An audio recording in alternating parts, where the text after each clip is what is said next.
Так, ассаламу алейкум рахматуллахи баракату, достар. Бүгін енді эфирнің нашего башларға болдым. Тиктокта мен буду эфирить. Максимально будем читать комментарии и так далее. И обсуждать о территориях и обо всем это. О Башкортостане, Татарстане и Азии, которые сейчас как бы обсуждают во всем мире, так сказать. Именно какие-то движения азиатских президентов в Америку и так далее, и так далее. Давайте об этом тоже чуть-чуть от моего имени поговорим. Как я вижу это положение, но в то же время белясиндамин өзімні как это, от своей цели я никуда, ни туда, ни сюда не отойду. Но если только могу сменить какие-то моменты только. Вот. Шунарга, душлар, что я хочу сказать. Наша цель – это свобода нашим землям. И тут, как обычно, вот эта свобода, Лига свободных наций, или кто-то увидел сегодня карту, которая меня раздражает уже постоянно, как я вижу эту карту. Давайте просто посмотрим, я его закинул в телеграм-канал свой, и посмотрим. Northern Евразия, наверное, 2030 год. Вот эту карту, если вы помните. Вот речь будет об этом. Эта карта меня выбешивает конкретно. Кто его рисовал, не могу понять. Но я всегда вам говорю, там сидел Габбасов, потом этот хуй, блядь, Кашаповы вроде тоже были там. Ну, это дичь, вот эта вся дичь сидела там, и как бы о чем они там говорили, непонятно. И тут наблюдаю такой момент. Вот если вы его увеличите, если вот таким образом увеличите, мы начали сейчас с этого. Так, всем еще раз салями. Хочу, резко я так начал, конечно. У меня сейчас с интернетом проблема, поэтому я выхожу только на ТикТок. Почему-то ТикТок тянет, а YouTube не тянет. Поэтому посередине, получается, слева, ну, так сказать, слева у меня ТикТок, справа у меня просто идет запись телефона. Где-то там полчаса будем, допустим, в эфире. Это я остановлю, потом еще раз. И таким образом это все в YouTube потом загружу, чтобы мог смотреть Башкортостан с Татарстаном. И тут самая главная печальная вещь, то, что у меня выбешивает, и люди, ни одного человека я еще не видел, вот кроме меня, кто говорит об этом. Вот я за сколько времени, меня отсутствовал с апреля месяца, грубо говоря, я выходил как трава, да, и тут вот пока появилось у меня какое-то время, я пытаюсь вникнуть, что происходит вообще в мире. И тут буду говорить на русском больше, потому что есть, как говорится, друзья, люди, которые украинцы могут тоже слушать, и кто не понимает татарского языка. И таким образом. Дуслар, смотрите, вот здесь, если вы знаете, это карты, которые я даже не знаю. Эти карты, которые я в глаза не видел никогда. Это почему? Просто я скажу. Оренбургская какая-то автономная область. Ну, примерно я это вам говорю так. Это якобы по писанинам, по обсуждениям, я уже когда-то слышал об этом. И поэтому у этой территории, нашей территории, образовалась какая-то ебучая карта. И вот эта карта меня выбешивает. Это раз. Потом, сейчас я вам, если вы карту себе в телефоне можете открыть, просто тупо напишите регионы. Сейчас форум свободных государств пост России. Форум свободных государств. Просто в Google вбейте, и выйдет эта карта. И расширьте его максимально на компьютере. Здесь на телефоне тяжело посмотреть. И тут самые тупые моменты. Я 1000 раз это уже в своих эфирах обсуждал. Красное — это Башкортостан почему-то. И чуть-чуть куандыка ему дали. Понимаете? Отстегнули из наших земель нам какую-то положенную вещь. И на него ездил сам Габбасов и еще эти пидорасы Кашаповы. Исходя от этого, я не согласен. И видите, какой кусок Татарстану только дают? Татарстан — это маленькое зеленое. Охуели. А Оренбург чей будет? И тут, получается, даже здесь капли земли в Казахстан не попадает, их земля. Понимаете? Шунарга, Дуслар, этим я не согласен. Это раз. Дальше идем. Сегодня полностью вся вот эта хрень будет, обсуждение этого момента. Пишите комментарии, кто чем согласен, не согласен, будем обсуждать об этом тоже. Второе. Вот эта желтая херня. Это Челябинск. Мен алмаймын, какого Челябинск больше Башкортостана становится. И кто там будет жить в Челябинске? Челябинские? Или кто там? Челябисты? Кто там будет жить? Кто они? Дальше идем. Дальше идем. Вот здесь. Но это, мне кажется, желтая, я ошибаюсь. Чуть-чуть выше уже она пошла, оказывается. Екатеринбург это.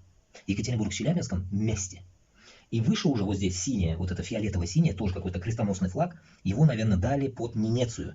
Или, надо посмотреть нормальную карту, посмотреть. Ну, это... Под кого-то дали, надо посмотреть по списку этих карт. Как его назвали, я сейчас пока не могу вспомнить, не смогу сказать, кто там на этой карте. Но где-то было написано. Когда-то я раньше, год назад, это уже мы обсуждали.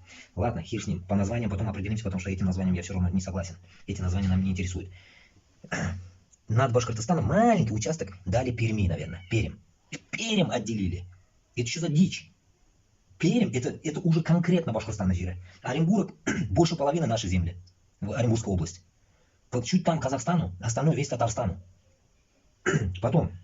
И обширная почему-то территория, прям вообще пипец, это синим, вот это синим обведено, это, наверное, Эрзя-Мокша или кто это, или чуваши. Нет, чуваши там мелкие, это, наверное, не знаю, наверное, вот эти, Карелия. Или что-то в этом роде. Ну, суть того, что я вам рассказываю всегда, вообще тут не вписывается по этой карте. И эту карту постоянно они мусолят везде. Форум свободных наций. Если теперь, ладно, по территориям мы примерно определились. Вы примерно поняли, о чем будет разговор. Этой фигней я полностью не согласен. Почему? Потому что, первое, то, что я вам всегда говорил, что наша территория должна быть вырастена, ну, усердятыш до морей, без на территорию Дингизя хада Балагатыш, до Дингиза. Это означает вот до сюда. Если вот это... Всем привет. Сейчас, секунду, это другое видео. Вот если вы помните, вот этот хвост, это новая земля. Ну, если вот просто карту будем смотреть, это новая земля.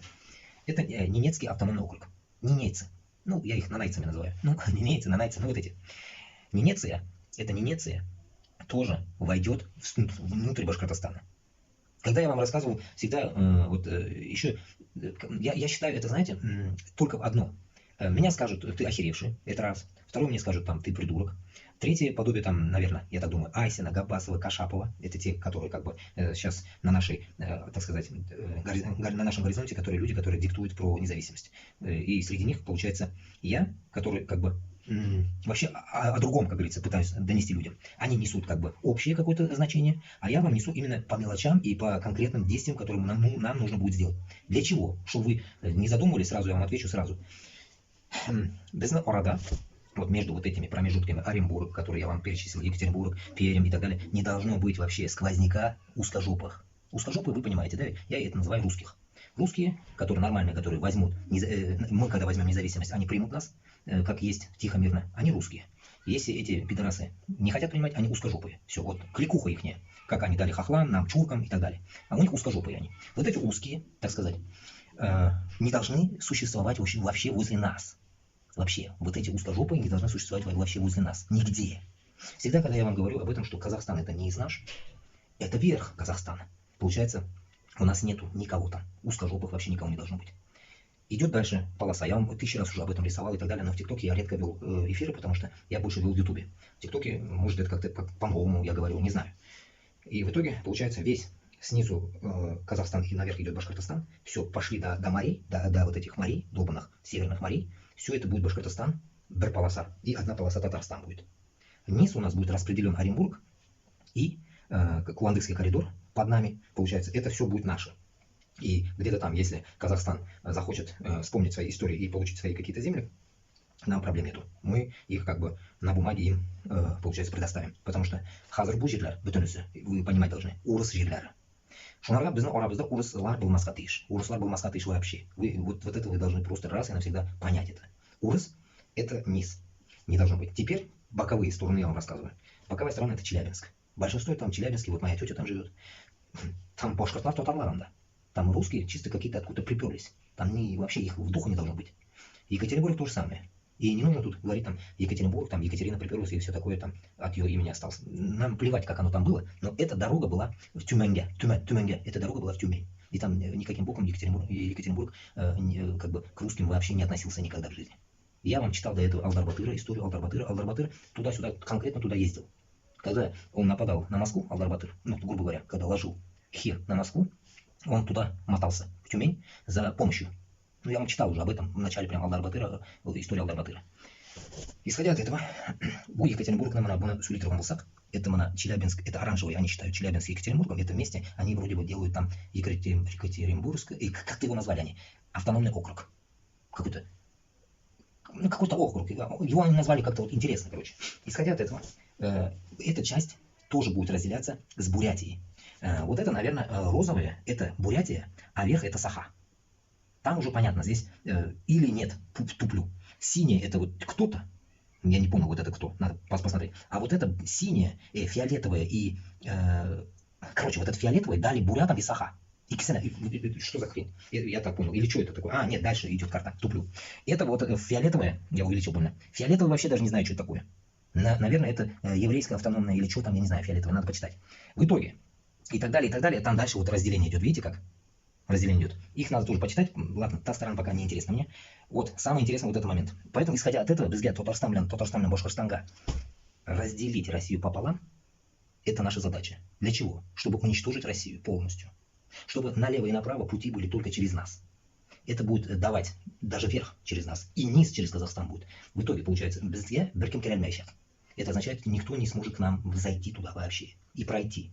Поэтому изначально, когда идет разделение России, когда я вам вот на том эфире вам рассказывал, в ТикТоке как раз, вот на днях делал эфир, да, позавчера, над нами нет хозяинов. Вот хозяев нету.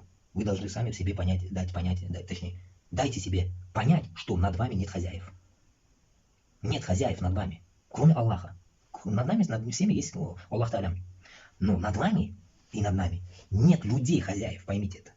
Исходя от этого, башкортно-татар, чечен, Дагестан должен понимать, что мы мусульмане, если мы верующие, если мы не эти мунафик, как это по-русски будет это, лицемеры, если мы не лицемеры, то получается мы верим только в таваккуль, да? Мы верим в таваккуль, мы делаем таваккуль Аллаху и тем самым добиваемся своих целей.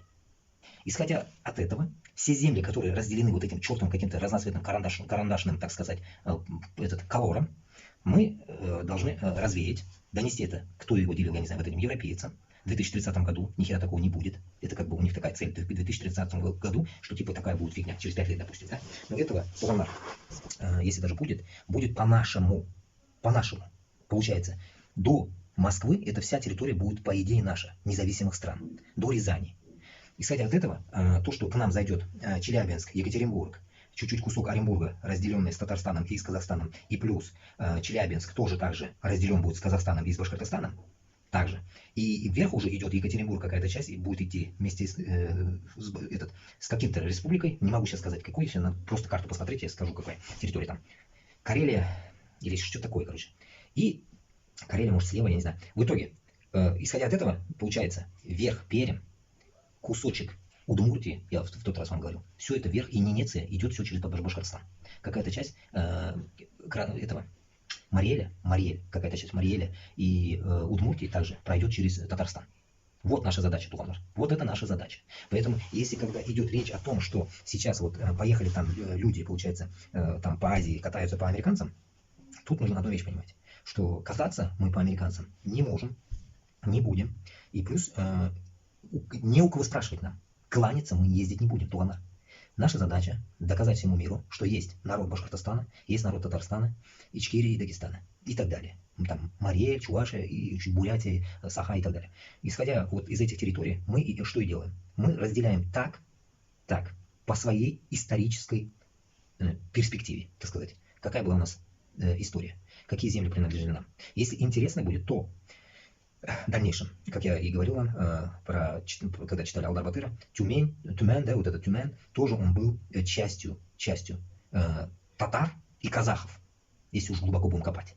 Поэтому внутри этих всех пространств не должно быть русского мира.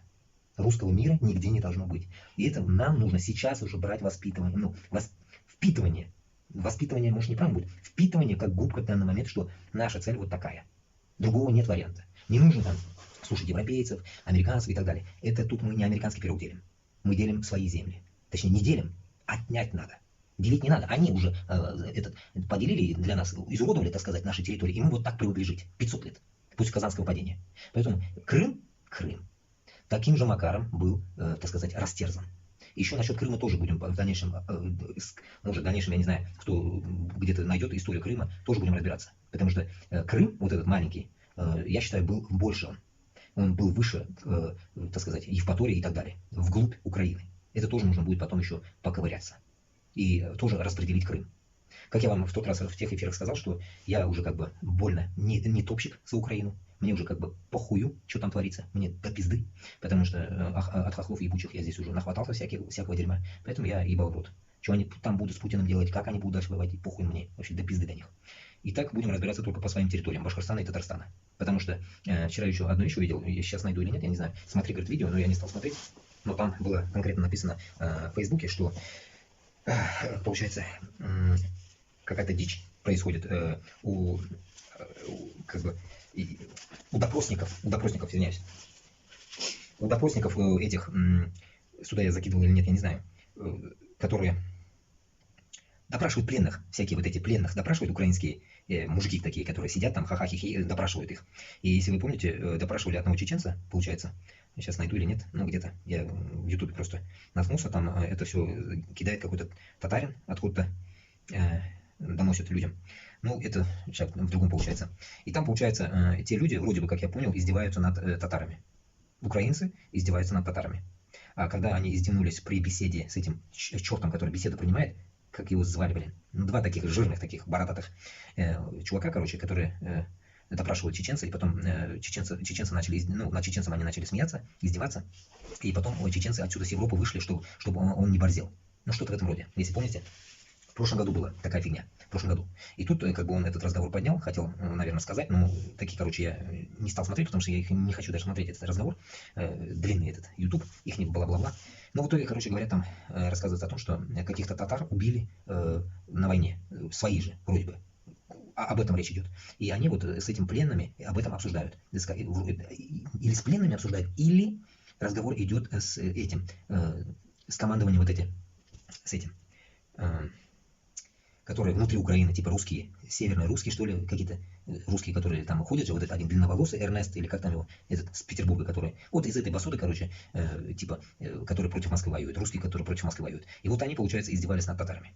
Вот такая фигня, короче. И вот он вроде бы эту тему там в Фейсбуке что-то выложил, я так и не понял, нифига, короче, надо посмотреть. Если кто смотрел, можете как бы в двух словах описать, в чем проблема там была.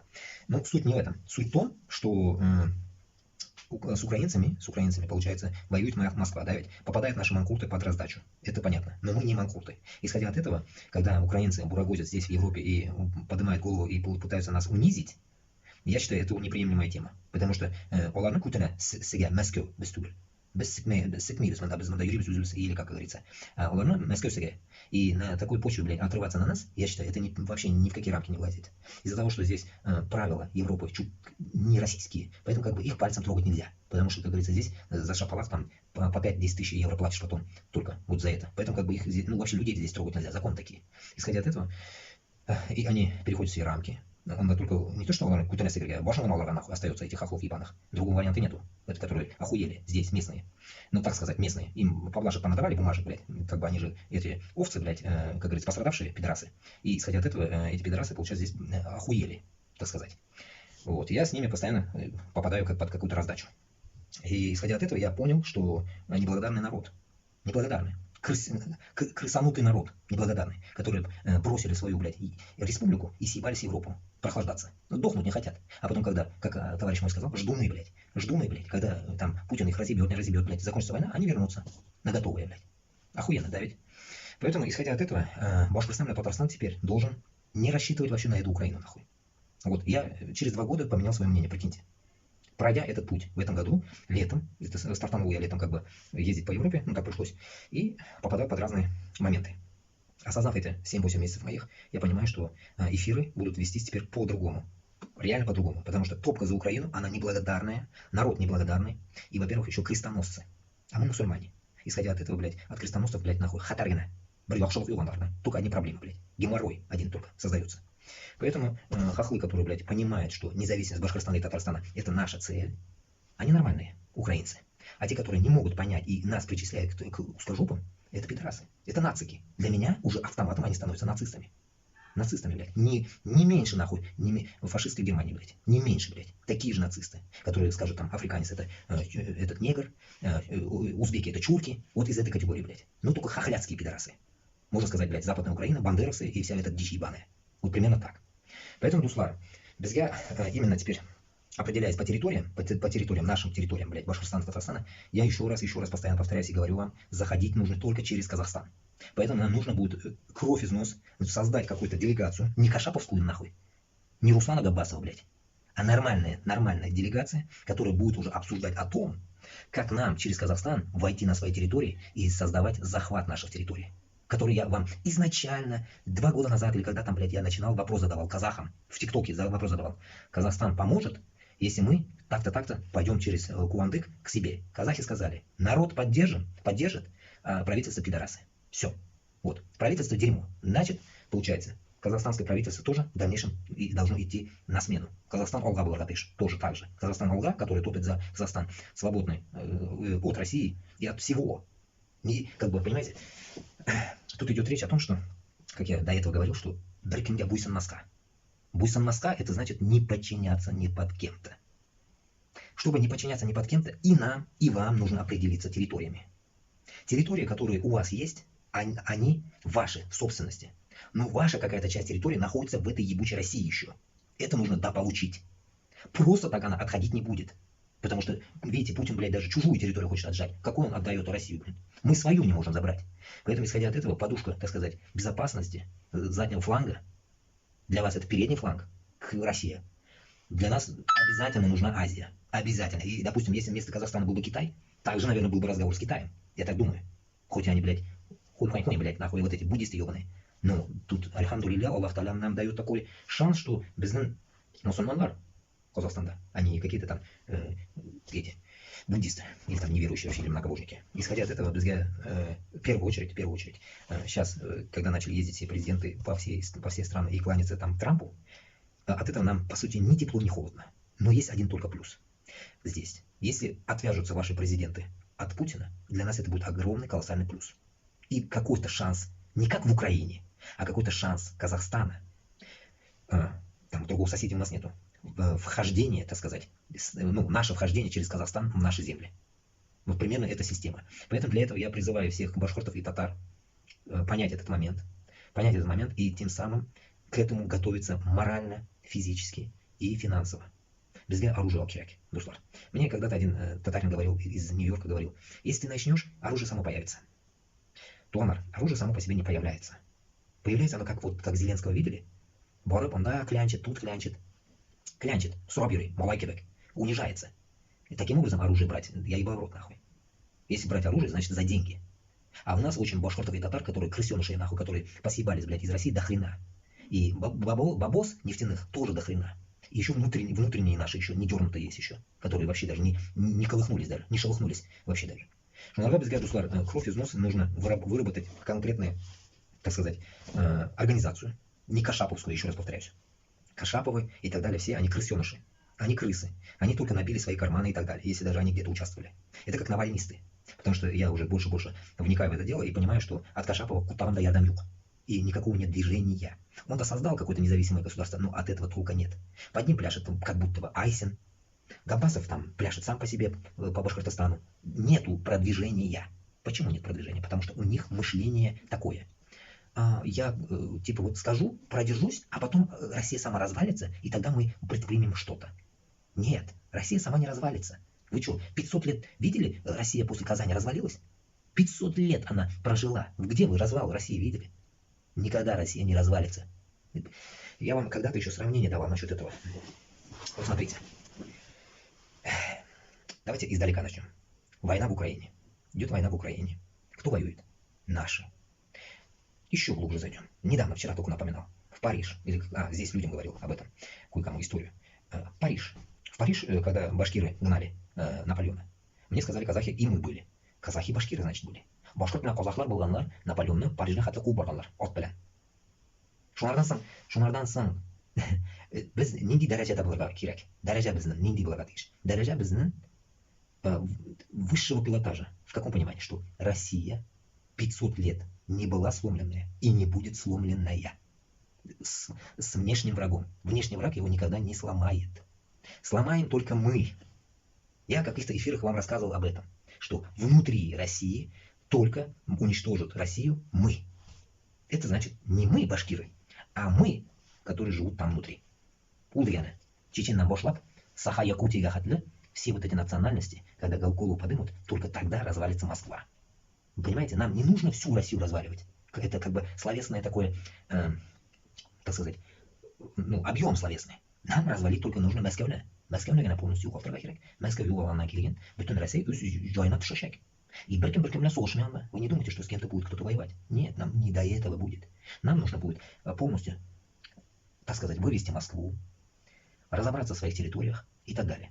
И тут будет стоять теперь большая тема, которую как раз таки сегодня тоже хочу озвучить. Азия. Взаимосвязь, поддержка и так далее наша жизнь. После взятия всех земель, по моему плану, Аллах Та'аля как пожелает, так и будет. Как бы это я так пока мечтаю. После взятия всех этих земель сыр-бор пойдет с нашими соседями. Ну как сыр-бор? Дружеские отношения, туганлык и так далее. Как я всегда говорил, границ у нас не должно быть вообще никаких. Границы все будут на бумагах. Казахстана граница, нарисуете вы себе, мы нарисуем себе, все, оставим, куда-нибудь в музей засунем нафиг, и все.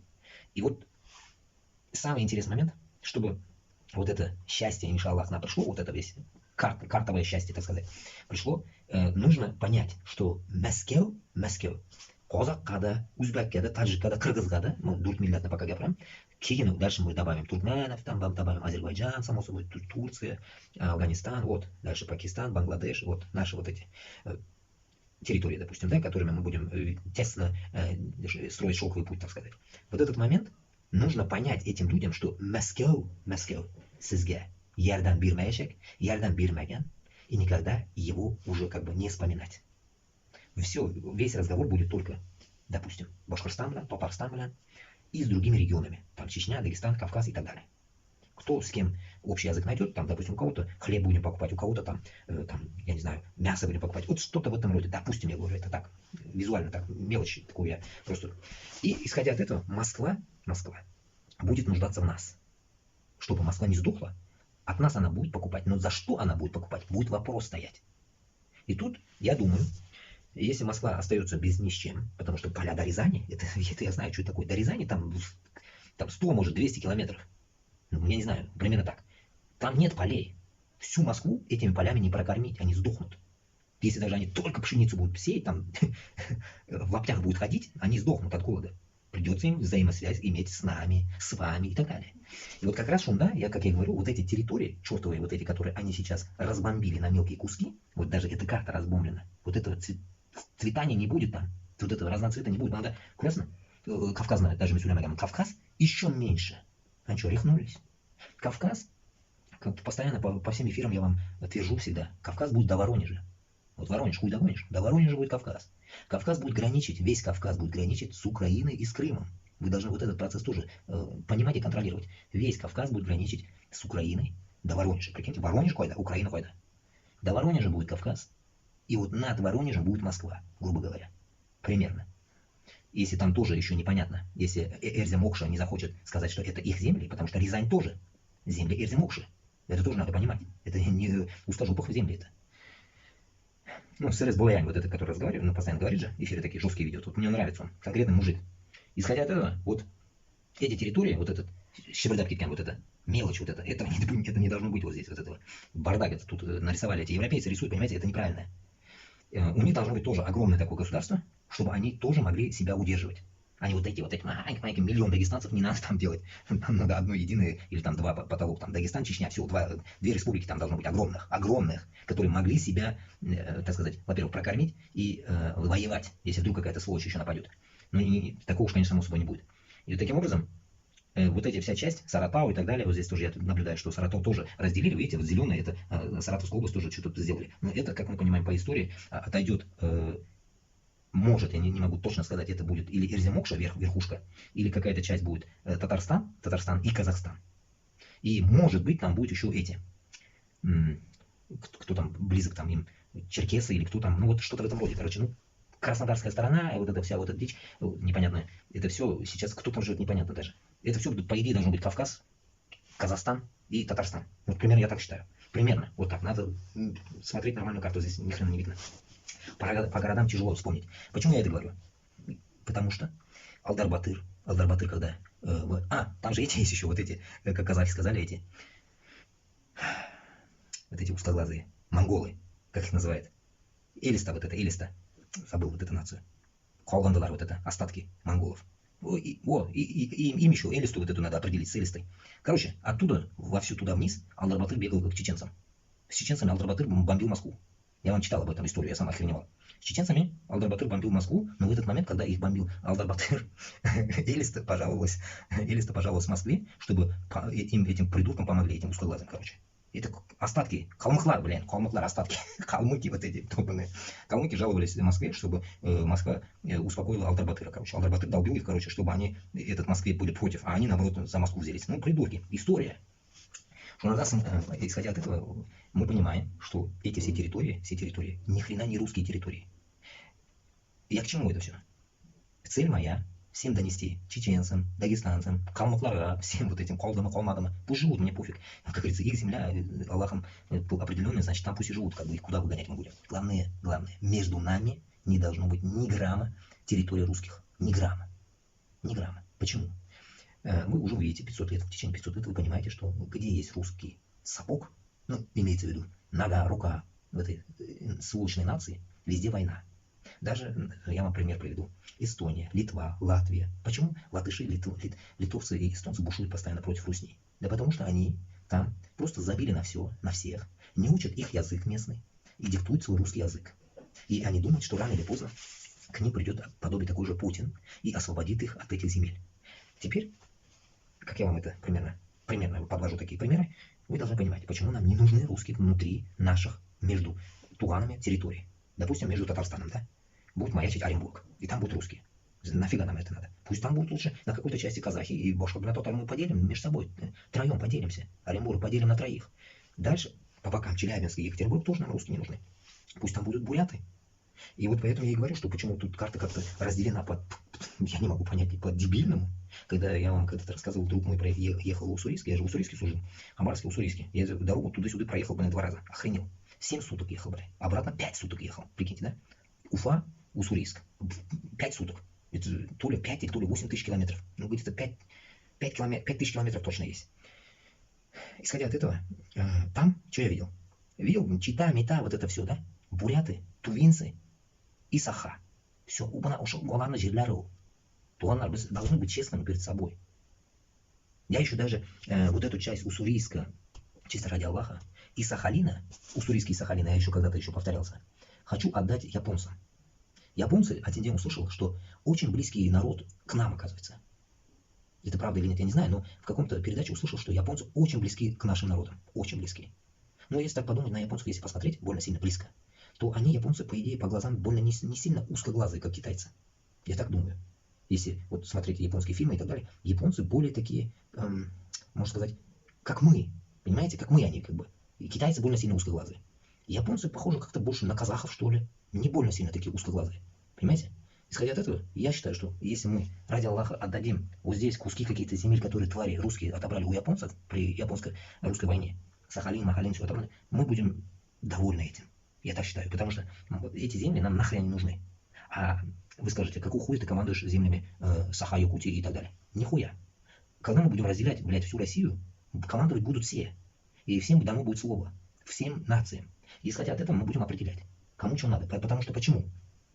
В Сахалине у меня был пару лет назад друг, рыбу ловил. Вот не поверите, блядь. Узбек. Поперся туда, блядь. Мне, говорит, понравилось. Надяк как раз напоминал мне об этом. Долбоёб, поехал туда рыбу ловить. Ну, на работу. Хорошо платили. Показал атмосферу. Нищета, блядь. Нищенская земля. Зачем она нахуй нужна? Саха-Якутия. Саха-Якутия вот отсюда все, вот, что хочет, вот отсюда все заберет. Вот. Мне кажется, вот это зеленое, это Сахалин, наверное, поделили они. Нахуя?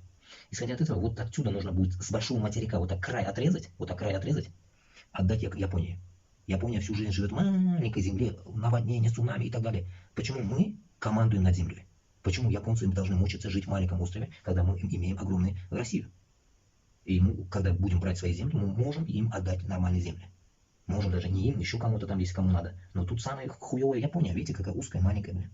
Поэтому, исходя от этого, Япония, мы, если вот отсюда отрежем сухую землю, вот даже вот отсюда, вот Уссурийск, Владивосток, потому что я там как раз служил, Япония очень была близко. Вот где-то она вот здесь вроде бы. Тут еще вот эти, кто такие? Манчжурия, кто такие, хуй знает. Короче, вот отсюда нужно будет отдать Японии землю, я считаю.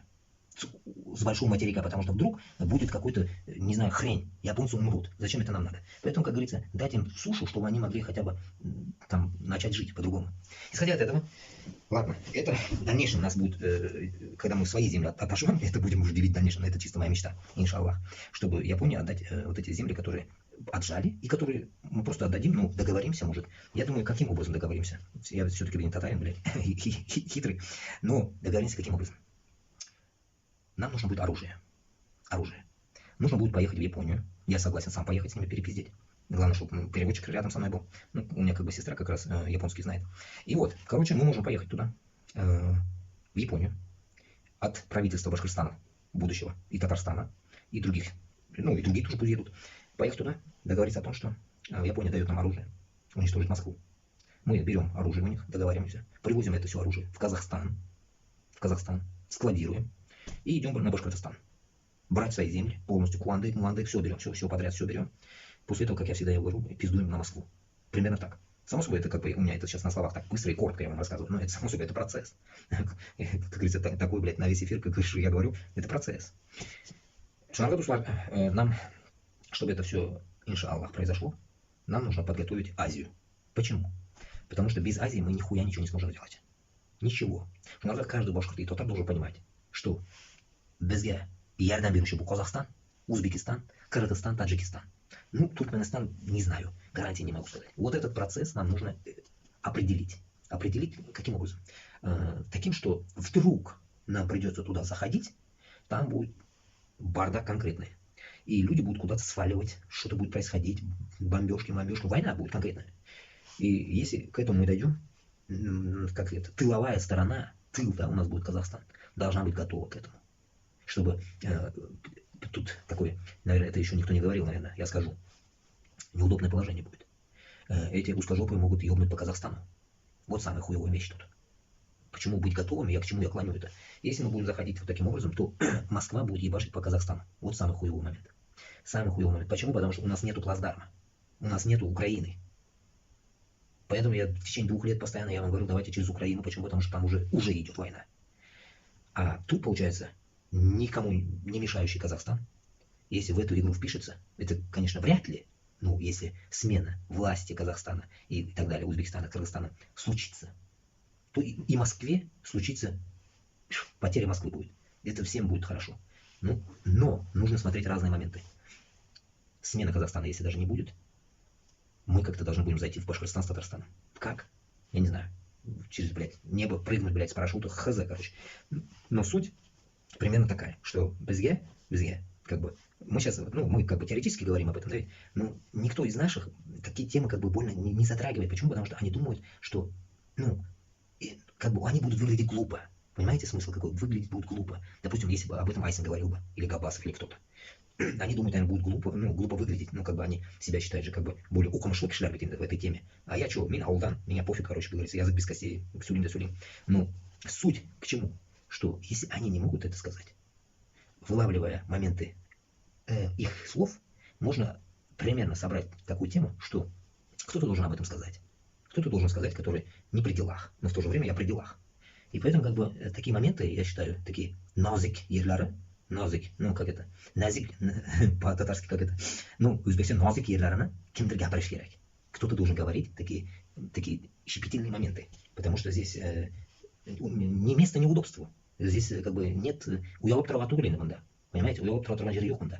Мында идет смысл того, что мы меняем историю или нет. Вот в чем вопрос тут. Мы будем менять историю или нет? Или мы будем жить так же, как наши предки 500 лет жили терпилами, блядь, и мы тоже так же будем жить терпилами. Вот в чем вопрос здесь. Поэтому так и так, блядь, нам сколько уже, блядь, кидают этих кирзовых сапогов, да? Сори. Сколько нам кидают кирзовых сапогов эти русаки, эти долбаные узкожопые, что мы балаболим, мы ничего не сможем сделать, балаболим. Мы подводим, я считаю, мы подводим все вот эти нюансы, которые могут произойти и должны произойти, к максимальной близости. Я так считаю, потому что я вам всегда говорю, один, я с оружием не могу куда-то пойти. Я с удовольствием пошел бы сегодня. Вот эти скитания мои, блядь, в течение 3 лет, они нахрен не нужны были. Нахрена они мне нужны были. Значит, я должен что-то делать. Вот я пытаюсь что-то делать.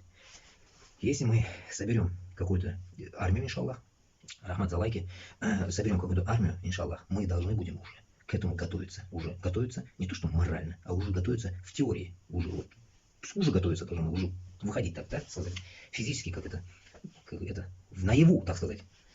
Шунаргад услар, вот земельный вопрос, когда выходит на обозрение, оно как бы должно уже от кого-то исходить правильным образом.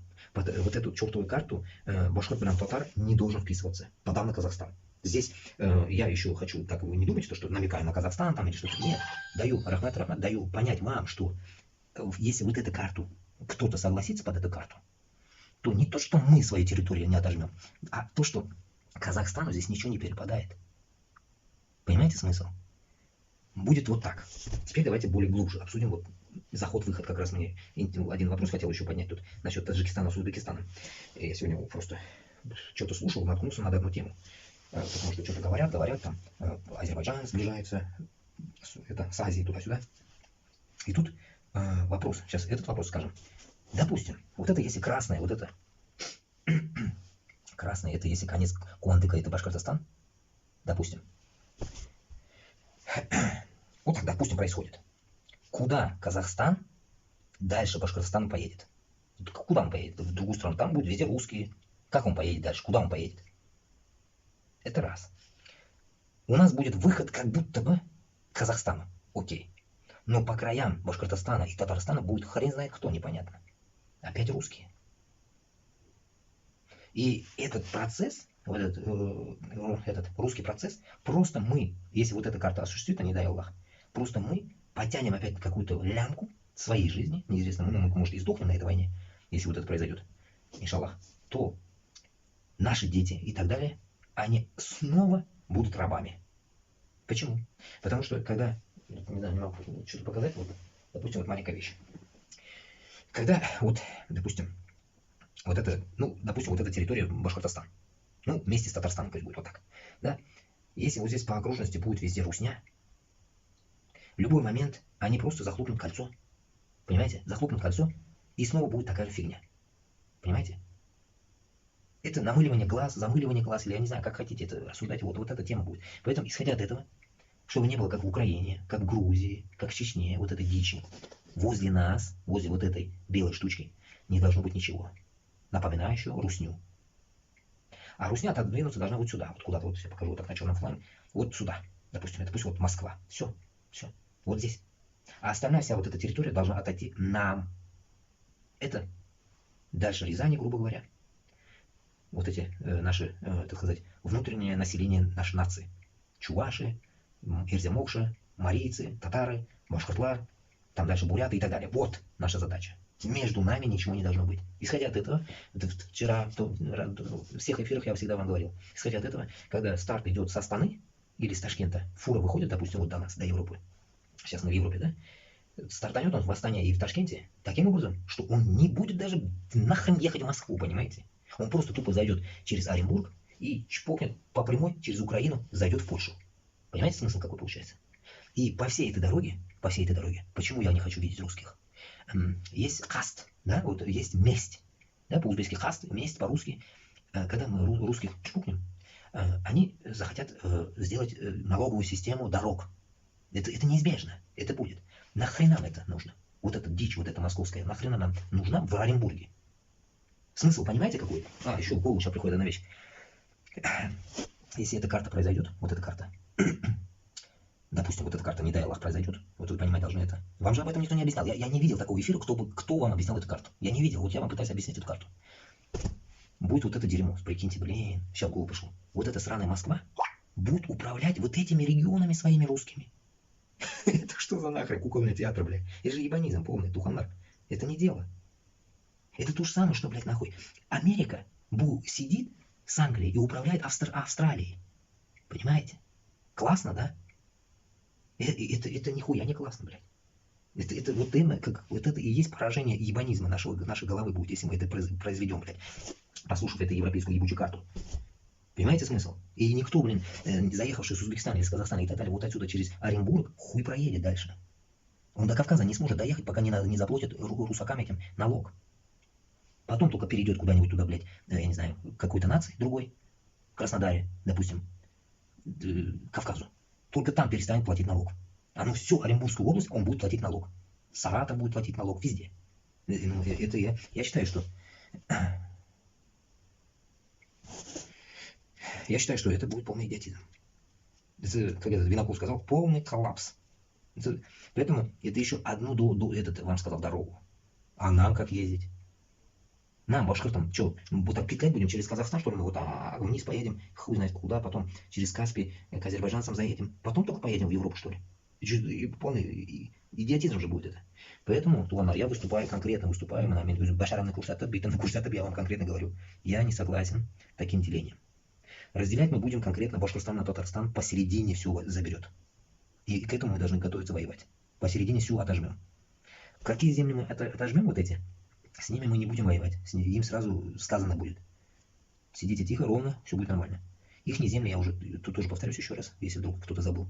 Я говорил, что они будут такими же независимыми внутри нашей страны. Не как в Узбекистане, Карахалпакстан. Такого не будет. Такого не будет.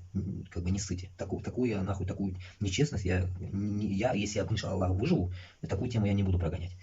Оно будет так, как Люксембург. Вот в Европе Люксембург есть же. Он внутри Франции, блядь, хуй поймешь. Внутри, блядь, Бельгии, хуй поймешь, где он, блядь. И он нахуй никому не нужен. Примерно вот так будет. Получается, когда сюда зайдет внутрь Башкортостана, вот здесь Удмуртия может увеличить, блядь, больше еще земли мы им дадим. Пусть будет она нахуй до моря Удмуртия, с Ненецей вместе. Нам похуй. Вот до моря мы им дадим. Потому что больно здесь крестоносные флаги вижу, до хрена. Чьи эти флаги, непонятно. Тут Ингрия расширяется или что, кто это, блин, хер поймешь. Исходя от этого, я считаю, что Удмуртия и Пермь, это само собой под нас отойдет, потому что нету такой страны Пермь. Нет такой страны, республики Пермь, блин. Удмурты есть. Удмуртам дадим кусок Перми, еще дадим мы им. Разделим удмуртам земли, побольше дадим. Какая-то часть удмуртов входит внутрь Татарстана, отойдет. Внутрь и наш. Но мы их не будем нашими считать. Она будет отдельно независимая, такая же независимая страна, как и мы. Просто над русскими землями у нас будет табу, ну так сказать, преграда. Понимаете, чтобы внутри нас и по краям везде, блядь, никогда русские не окружали. Вот моя цель в чем. Поэтому до моря, если мы отобьем эту землю, иншаллах, как я всегда говорил, что у нас уже будут корабли. Я хочу, чтобы башкортмян, татар, казах имел свое корабле, строение. Понимаете, корабли должны быть у нас. А кто нам запретит? Русские нам запретят. Нахуй они нам нужны. Поэтому безге конкретно нужно действовать таким образом, что нам нужно эти земли отжать все. Отжать все земли, чтобы мы могли выходить в конце концов. Если мы сдохнем, наши предыдущие, иншаллах, будущие дети могли бороздить, как это, блядь, шулики говорят, поля, блядь, не поля, а моря. Чтобы мы бороздили моря, и наши будущие дети катались, как говорится, на кораблях, строили Титаники и так далее. Вот наша цель какая должна быть. А она у меня возникла, знаете, вот при здесь, да, прикиньте мне такое слово. Вот при здесь, вот прям в Европе, когда я обсуждал с вами разные вот эти тематики разных тем. Когда вот именно вот эту карту я увидел, вот только тогда я понял, блядь, я ее видел уже пару лет назад, я не вкурил. И вот тогда же, помните, я вам начал высказывать, что Башкортостан должен отжать вот так вот напрямую. Почему? Потому что цель моя дойти до воды и дать воду, создать канал. Помните, я всегда маленькими роликами в ТикТоке показывал какие-то арки-каналы, показывал вам во Франции, везде. Блядь, везде, где я ехал, вам показывал, арки какие-то идут, блядь. Я сопоставлял Узбекистан и удивлялся, как она вода держится у них, блядь. Вода откуда-то хуй поймешь, течет, блядь. Понимаете, течет горизонтально. Ну как, где-то должна быть вертикаль воды откуда-то. Ну нет, нахуй, вертикали нигде не было, блядь, только горизонталь. Значит, где-то вертикаль есть. Ну, вы должны понимать. Я сейчас это видео в РКН отправлю на проверку. Что за РКН, блядь? Ты отправляй нахуй хоть куда, блядь. Хоть в пизду Марью Ивановну отправляй. Вот, исходя от этого, как это? Вода должна поступать из этих морей, в дальнейшем по каналам, пробурить канал в Казахстан. А китайцы же, получается, делают какие-то озеленения своих, блядь, пустынь. А почему нам, блядь, это нельзя сделать? Поэтому, если мы дадим воду, получается, сверху вниз, потому что снизу вверх, блядь, оно не пойдет, я не знаю, блядь, как мы с Афганистаном договоримся, блядь. Сверху вниз, если мы пробурим канал, пойдет вода, блядь, в Казахстан, и может когда-нибудь Арал, блядь, и эти моря, блядь, мы сможем разбудить, дать воду там, и в пустыне станет, блядь, процветающей землей, блядь. Хоть что-то будет расти, блядь, выращивать будут что-нибудь казахи, да, там, блядь, город, блядь, из пустыни мы создадим, так сказать, понимаете, смысл. И это огромные, колоссальные, блядь, эти будут земли, понимаете, которые необъятые, блядь, стоят они там, блядь, я же эту пустыню проехал в Казахстане, всю жизнь ездил по этой пустыне, это пиздец же, там одни верблюды бегают, колючки. А если туда воду дать, это охуенно будет. А что нам, блядь? Жалко, что ли, это море, блядь? Да ну Аллахом, пусть течет оно вниз. Просто урскутlarını амин çıkar керек. Вот и все. Чтобы собрать эти земли. Исходя от этого, если мы создадим вот такую агломерацию огромную с этими землями, и получается, я примерно вот, ну вот пусть вот так квадрат будет, вниз спускаться будет оно, Татарстан, Башкортостан вот так вниз спустилось, и огромный внизу Казахстан, и спуск туда, как раз сейчас вот об этом тоже пообсуждаем. Насчет, открою просто карту, насчет Азии. И тут я же с Андижана, вот, родом с Андижана, да? Я охренел сейчас, увидев одну вещь. Я вам расскажу об этом тоже. Мое такое, мысль вслух. Открою обычную карту. Вот, по обычной карте я вам сейчас порассказываю. Тоже. Вот обычная карта. Малая пера, что это? Сыктывкар. А вот, над Казанью Сыктывкар. Ну вот этот Google, он под Россию нехорошо открывает. Вот зеленая карта дебильная. Я здесь. И вот. Увидел я одну вещь, ну я как вам говорил, вот вот Челябинск, Екатеринбург, я же говорил, вот это оранжевые, это Челябинск и Екатеринбург, которые, они хотят сделать Екатеринбургский автономный округ. Это клоуны вообще. Возле Башкирии, да? Так. Вот Приполярные, Сарампуль, вот это, Югра, вот эта вся Инта, Пинта. Ну вот я не могу вот этот кусок сказать вам, под что они его поделили. Ну, короче, вот это то, что они поделили, это дичь полная, я вам скажу. Кировская область, они поделили Киров. Кировская область вот здесь, Киров, город Киров. Кому она нафиг, чья она земля вообще? Йошкар-Ола, ну понятно. Йошкар-Ола это Мариэль. Можга, вот Можга, короче. Ижевск, вот. Ижевск начинается тут. Ну вот она как раз над нами. Над Казанью и Башкортостаном. Ну вот, Ижевску можно отдать вот этот Пермь, вот это все туда уйдет. Ижевск, потом Пермь, оказывается, это Пермь, а потом вот над Пермью что идет? Так. Дичь какая-то, не знаю, даже этот район он не делит, а так в другой карте он показывал район. Сыктывкар, вот этот Сыктывкар, что за район, короче? Ну, короче, север это, короче, это ебучая Россия. В итоге, короче, это все под Башкортостан уйти должно. И вот что я хочу сказать. Это мы поняли, получается. Когда мы сделаем канал вниз Казахстан, она уйдет вниз. Вода, в итоге, понятно. Вот этот момент я хочу сказать. Я всегда предполагал, ну, по карте забываешь, где находится что. Порой иногда, блядь. В мозгу остается какая-то только дичь. Тут я вижу охуевую одну вещь. Смотрите. Туркестан, когда мы говорим, про Туркестан, да ведь? Туркестан мы говорим. Вот смотрите. Вот здесь вот Андижан. Ну вот Андижан, это мой Андижан. Я вот оттуда. Вот прикиньте. Тут такая хрень. Смотрю, почему этот разговор сегодня пошел. Ну, сегодня так мысль появилась у меня такая. Что-то я услышал и... А тут, получается, внизу Андижана Ош, Шахимардан, Хазалкия. Короче, Ошская область. Ургенч, Ош, короче, вот это. Узген. Вот эти места, да, допустим. И тут идет Таджикистан. Маленький Таджикистан. Видите, да? Почему? Вопрос возник у меня. Если они утверждают, что Самарканд, Шахрисабз, Карши это, получается, точнее, Самарканд до Бухары, если это таджикские земли, это как-то получается, блядь, Таджикистан такой маленький стал. Вопрос, да, ведь? И тут я начал читать и потом потерял, блядь, одну историю. Из китайской истории. Там говорится о том, что история европейцев, история Азии, еще чья-то история, она была потом. А китайская была первая. Первая письменность китайская и так далее, я так предполагаю, да? И там пишется, я потерял его вот в Фейсбуке, если я найду. Вот, офигенная вещь была, я не успел скопировать, она улетела. Я к чему? В итоге, там говорится, что вот этот Таджикистан,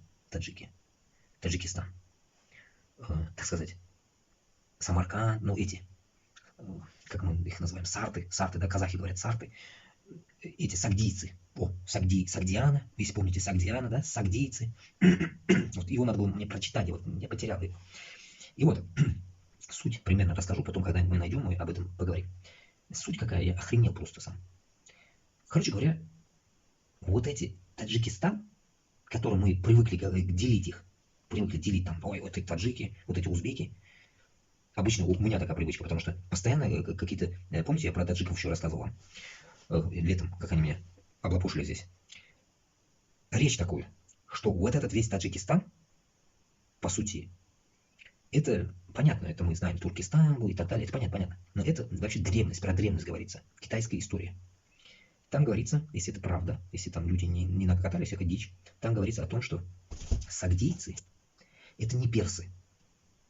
Сагдийцы просто пиздели на перском, ну как таджики, вот эти сагдиана, вот сагдийцы, это таджики же. Это не персы, это нихуя не Иран, потому что Иран вообще в ебенях.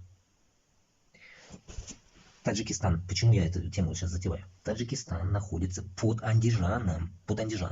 Смысл понимаете, да? Маленький кусок, хрен знает, почему он разделен вообще. Это, я думаю, узкожопые русские пидорасы делили. Это раз. Я не историк.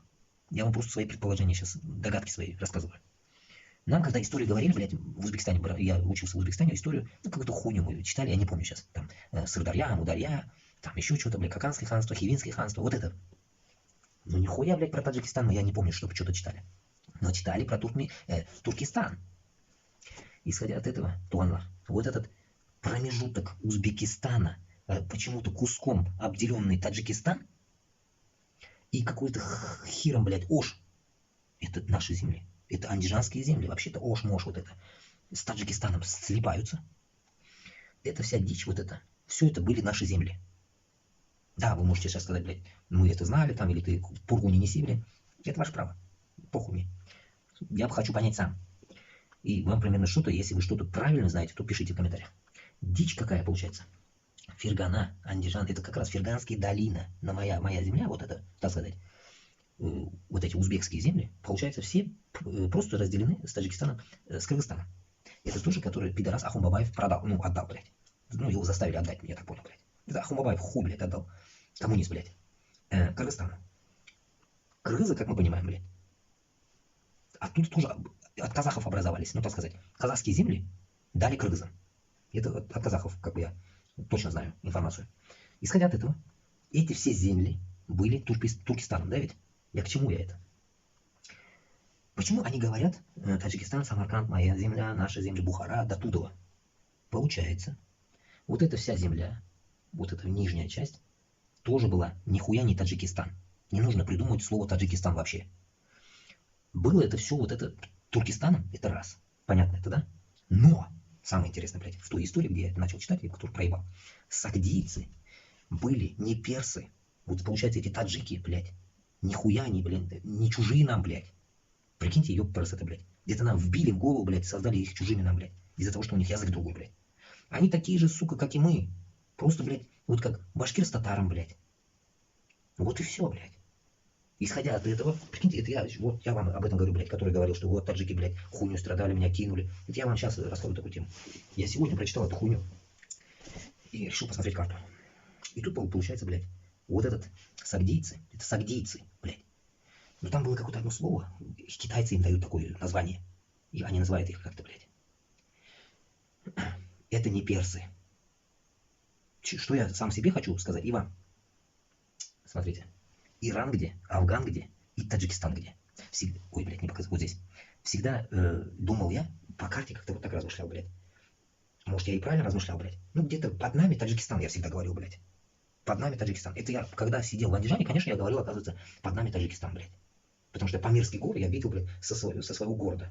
Памирские горы я всегда видел со своего города, понимаете? И Тяньшань видел. Тяньшань у меня видно, и Памиры. Короче, горы. Пик, снег вижу, блядь. Сука, в то время без очков еще в детстве я видел эти горы. Глазами с моего города видно. Исходя от этого, вот эти таджики, ну, короче, ну карту показываю я вам. Иран, Туркменистан. Иран близко к Туркменистану. Туркменистан, если был бы Таджикистаном, ладно, хуй с ним сказали бы. Но тут фигня какая. Таджикистан это низ Кыргызстана с Узбекистаном. Это раз. И эти земли, вот эти все, получается, были все общие. И в том рассказе говорится, что они сагдийцы, нам близкий народ. Потому что китайцы так утверждали, китайцы так записывали. А китайцам верить или не верить, это уже наше, как бы у каждого личное дело.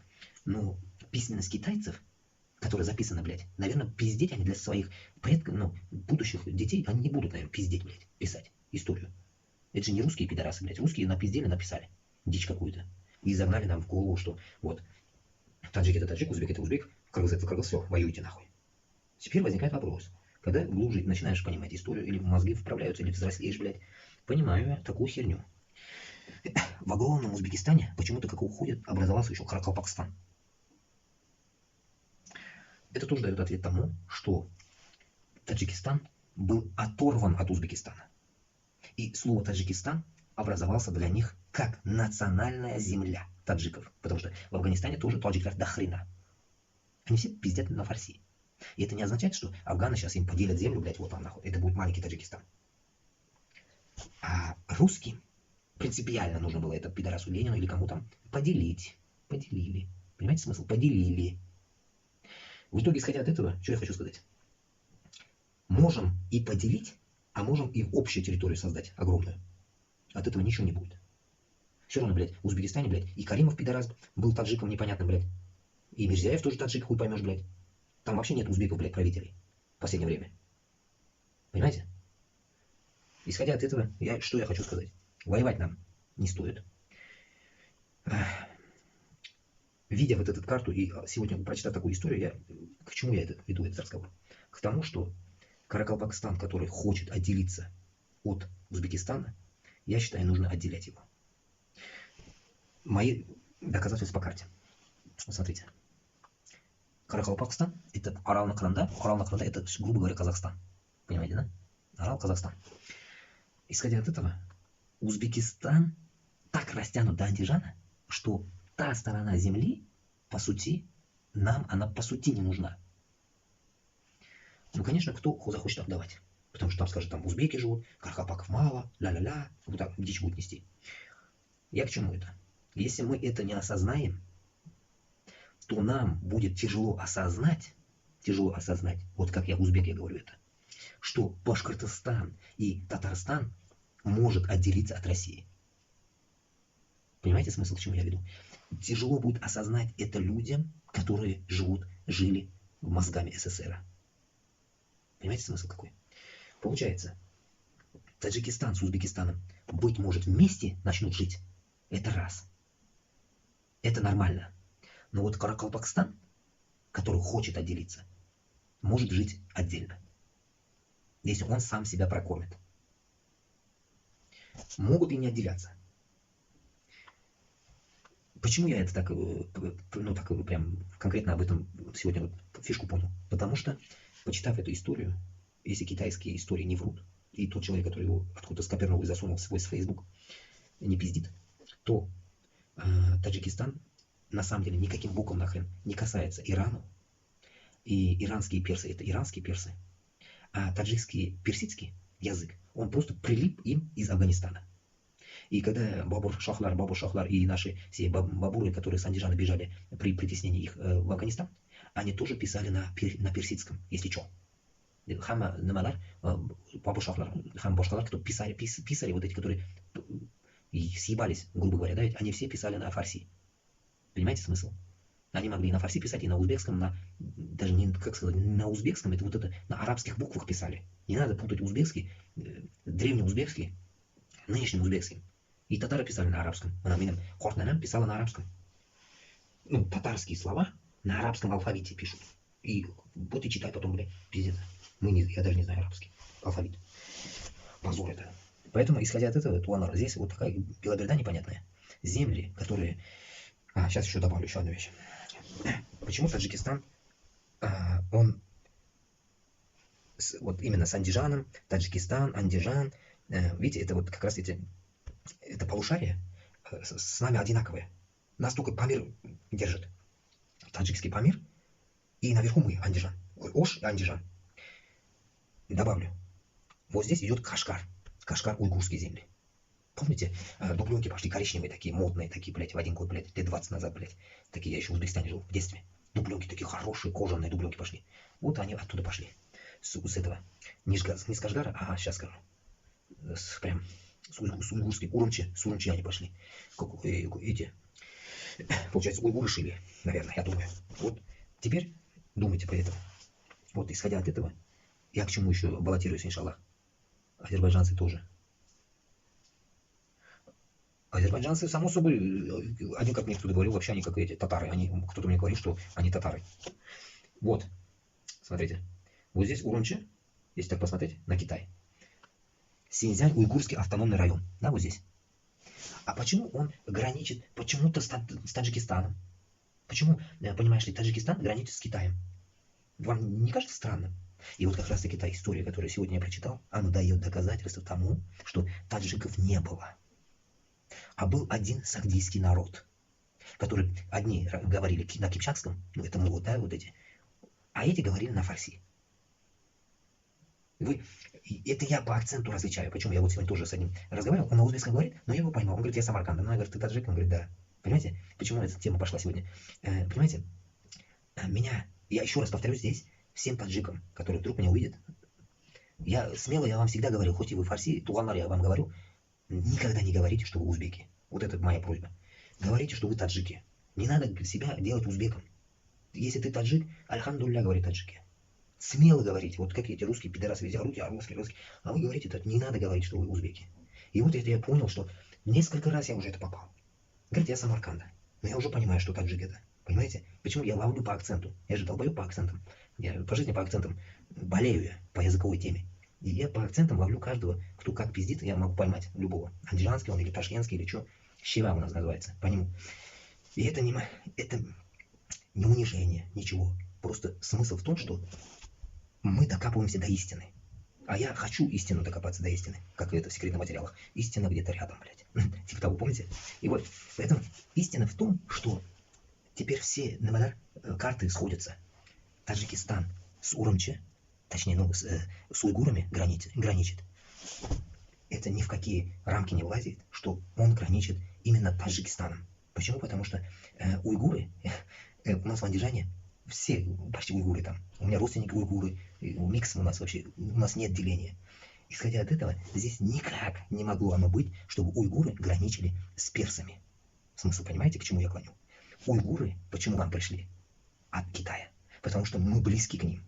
Мы, узбеки, близкие к казахам, им все мы одно и то же. И даже эти сагдийцы, по истории китайцев, близки к нам.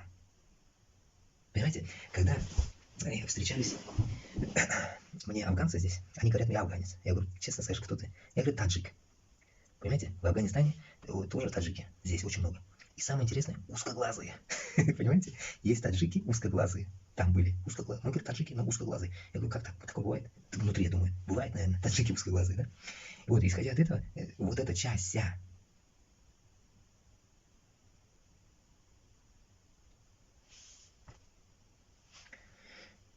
Смотрел фильм турецкий старый, и они говорили на азербайджанском. Вот я и говорю, вот насчет турецкого тоже интересный момент был. В Германии, мне помню, в 2017 году встретился один курд. Вот сейчас у меня сосед тоже курд, но он говорит, я турк. Я, говорит, уважаю и тех, короче, да. Но он почему-то себя приписывает туркам. Но суть в чем? Что вот этот курд тоже себя называл турком, но из Турции же они. Самое интересное, что я уже несколько раз, вот я даже в эфир могу это смело сказать, несколько раз в жизни столкнулся с курдами, что они, вот не побоюсь даже этого сказать, чтобы люди не обиделись, лучше, чем турки. Вот пиздец, блядь. Не знаю почему, блядь. Они мне встречаются на турецком языке, и они, вот это более-менее не понимает меня, но пытается понять. Но те, с которыми я встречался, они понимают меня на узбекском, на татарском, они меня понимают. И вот он мне сказал, что вы, говорит, Урал туркляра. Понимаете? В 2017 году он мне сказал, вы, говорит, Урал туркляра. Туркиляра, или туркляра, он так сказал мне. Урал туркляра. И ваш язык, он сказал, это наш первый язык, он сказал. Я был в шоке. Понимаете? Когда хуй вот этот пришел, поменял им язык в 1900 каком-то году, блядь. Этот какой-то Джамшут Равшан, блядь, ихний турецкий. Вот он сменил язык, ихний ебанутый свой язык придумал, вот только тогда мы перестали их понимать. До этого они говорили, как мы. Вот наш язык, их оригинальный язык. Ататюрк, ну вот этот черт пришел, он сменил эту всю дичь, сделал, неправильно он сделал. Получается, нас он отодвинул, блядь, из-за этого. Я вот этим не согласен. Поэтому, когда Суган, вот с Азербайджаном Суган, одинаково. Татарша да Суган, было Суган. Только пьес, вот как раз таки, вам пример пьес. Почему у узбеков пьес? Потому что сагдийцы, сагдиана. Потому что не было у них делений. Представляете, блядь, я сам себе даже сижу сейчас в ахуе, блядь, сенсацию сам себе открываю, понимаете? Блядь, вот откуда все это. Это одно и то же, блядь. И до этого один день, может, месяц назад, 3 недели назад, слышал одного, кто делит, как раз в ТикТоке я лайкал, куда-то закидывал. Один узбек, мусульманин, говорит, хватит, говорит, делить таджиков и узбеков. Мы, говорит, одни и те же. Мы одни и те же. Я призадумался. Но ответов я не нашел на это. И вот сегодня я увидел ответ, и вот теперь я сижу, вот сам себе доказываю, и вам пытаюсь доказать, что нет деления. И даже по физиономии людей их можно отличить от нас. Но в то же время, если узбек и таджика рядом поставить, хуй ты отличишь их. Редко чем-то можно отличить, очень редко. Допустим, носовой стороной можно отличить носом, и какими-то моментами только ты можешь отличить его. Другим местом хуй ты русскому или американцу поставишь, таджика и узбека, он не отличит. Только мы можем отличить с носовой стороной. Почему? У узбеков нос, он как бы такой, больше, наверное, на сторону казахского похож, татарского нос. А даже у меня вот огромный хуй померчей нос у меня. И вот у таджиков нос как у афганцев. У таджиков нос как другой, как бы чуть другие у них носы. Понимаете смысл? Различие такое идет. Только носом можно их различить. И то редко, блядь, пиздец редко. Если, как я говорю, узкоглазые таджики если попадутся, ты скажешь, блядь, что за... Этот, блядь, кыргыз, что ли, он скажет. Я похуй был. И вот, исходя от этого, мы понимаем, что суть вот этого Для меня это триумф, наверное, блядь, нахуй. Открытие сегодня для меня это, понимаете, вот 2 года, блядь, пизжу во всех нациях. И вот сегодня для меня это было открытие конкретно. Ну вот я этот текст найду, все равно он попадется мне в Facebook, я коперну и закину, куда-нибудь закину, я его скриншот закину я вам. Кстати, его вроде бы кто-то, наверное, закинул, это казах закинул. Потому что человек, помню, был казах, имя казахское было. И вот, исходя от этого, если мы дойдем вот до такого конца, ну вот это консилиума, вот этого тишины, вот этой, иншаллах, да, порядка, то мы сможем уже, получается, сотрудничать с Азией, и наша безопасность, вот наша безопасность Башкортостана, Татарстана, Ичкерии, Дагестана будет уже в мощных руках. Тогда уже как бы нам не придет ни Китай, ни Европа объединенная, ни Америка. И как бы даже нас в раздербаненном состоянии им взять невозможно будет. И тут забыл закончить речь. Если мы сейчас дойдем до этого, разделим Россию и так далее, я хочу пойти делить уйгурскую автономную область у Китая. И у меня вот сегодня созрел тоже такой интересный план, когда я приблизил вот эту карту Таджикистана с Китаем, я понял, что вот это Синьцзян, уйгурский автономный район, это до Тибета, может и дальше, мы не знаем, это захваченная территория наших уйгурских братьев. И если мы это тоже отожмем, иншаллах, объединившись с теми республиками, которые сейчас в России, все, и Чечню заставим, и Дагестан, всех попросим, со всеми, если мы пойдем на Китай, я готов идти туда тоже воевать. Иншаллах, если это суждено будет, мы пойдем. Почему? Потому что мы в Сирию не пошли, в Палестину не пошли, Пакистан с Индией не пошли, но вот это рядом. Вот за это, как бы, кровное братство, соседство мы обязаны пойти. И, исходя от этого, тут какая-то часть это полный Казахстан, чтобы потом у нас потом не говорили, Казахстан сейчас и Узбекистан, если помните, Таджикистан вместе захватываются от Китая. Сколько уже, да, там, сколько я вот шараюсь, 7-8 месяцев об этом идет речь, что Китай заходит, к нам заходит, а власти это хорошо, власть хорошо. Нам нехорошо. Нам нехорошо, когда Китай, покажу по карте, Китай, перепрыгивая Уйгурскую автономную республику, имея там концлагеря уйгурами, нам нехорошо дружить с ними. И я против этого. Я против этого, когда уйгуры страдают. Пусть они там внутри уйгуры, которые нас не будут признавать, нам похуй. Наша задача спасти эту землю ради Аллаха. Потому что они мусульмане, идет притеснение мусульман. Чисто из-за этого. Чисто из-за этого. Пусть они нас будут любить, не любить. Это не волнует нас это. Суть. Над нами стоит Аллах, и мы должны привести порядок в этой территории. Поэтому я считаю, что если мы возьмем это решение сейчас, как бы объединить эти территории, то у нас образуется опять один братская республика. Нам что, это от этого плохо будет, что ли? Нам добавится как раз таки, когда я перечисляю, всегда перечисляю про наши республики Башкортостан, Татарстан, Ичкерия, Дагестан, и тут снизу пошел Казахстан весь, Узбекистан, Таджикистан, Кыргызстан и Туркменистан, если захотят, я всегда говорю, потому что у них президент ебанутый. И тут появляется Уйгурстан. Уйгурстан, если мы возьмем, для нас это будет уже плюс. И это будет огромная территория, которая уже объединять будет весь Туркестан. Вот. Если мы создадим старый Туркестан, а не Туран, это будет идеально. Это будет идеально, это будет победа над русским фашизмом, в первую очередь, и китайским захватом. Потому что, если мы понимаем, еще здесь же внутренняя Монголия есть, у нас внутренняя Монголия давно уже сожрана, такое выражение использую, сожрана Китаем. Сожрано. Это я в 2017 году от монголов лично сам услышал. Я был в шоке. Я не понимал в то время еще пока, в чем дело. Потом, посмотрев карту, и как раз таки вот сейчас я вижу вот внутренняя Монголия. Я просто охренел. Внутри Китая есть внутренняя Монголия, которая уже сожрана Китаем и ассимилирована. Конченая, она уже все, и все. Не говоря о том, что если мы Синьцзян-Уйгурский автономный район возьмем, как сегодня я где-то услышал тоже, что там еще очень много, оказывается, казахов. Так я и слышал, и в Монголии очень много казахов. Очень много казахов в Монголии живут. Занимаются лошадьми и так далее. Вот, короче, хазы, наверное, делают. Вот так. Исходя от этого, значит, и на территории Синьцзян-Уйгурской стороны, вот даже тут написано, или казахский автономный округ, тут очень много казахов. Получается, мы уже не только уйгурам мы даем возможность выйти из этого кабалы, и казахам. Получается, одинаковая у нас история. По идее, нам надо выйти Башкортостан, Татарстан от русских, а уйгурам и какой-то части недоассимилированных казахам выйти из китайской, блядь, ебучей династии. Потому что она не наша династия, это ебучие эти, какие-то, блядь, буддисты, блядь, многобожники, чертовы. Нахрена нам они нужны? Вот, исходя от этого, вот такой примерно мировой порядок нужно создать. И теперь, возвращаясь, еще раз напоминаю вам, Туамар, Рахмат за лайки, о том, что кому мы будем подчиняться, кому нет. Понимаете? Бош бир Москва, Бош ик Москва, Буйсан Москва. Вот эти слова мы должны понимать, без перевода.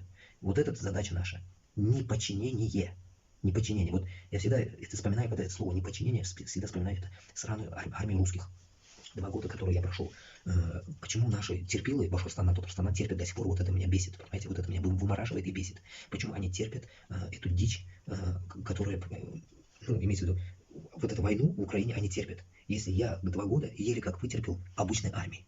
Потому что в обычной армии было такое же национальное издевательство над башкирами. И меня там называли башкиром. Ну, потому что я из Башкортостана же. И вот там они там делят по регионам. Нахрена я не понимал.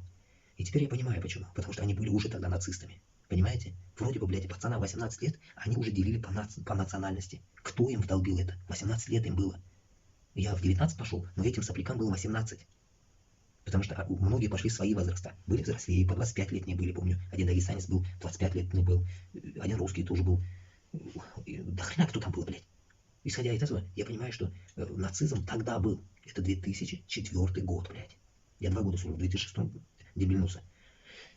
Ну, к чему я это? Вот этот нацизм, блядь, қонға сіңген уже. Урысларына, атасына, балаларына қонға сіңген. И ушул қонға сіңген нәмәні они доносят до нас. Доносят до нас. Примерно так. Так, у меня тут одна батарейка садится. Сейчас продолжим.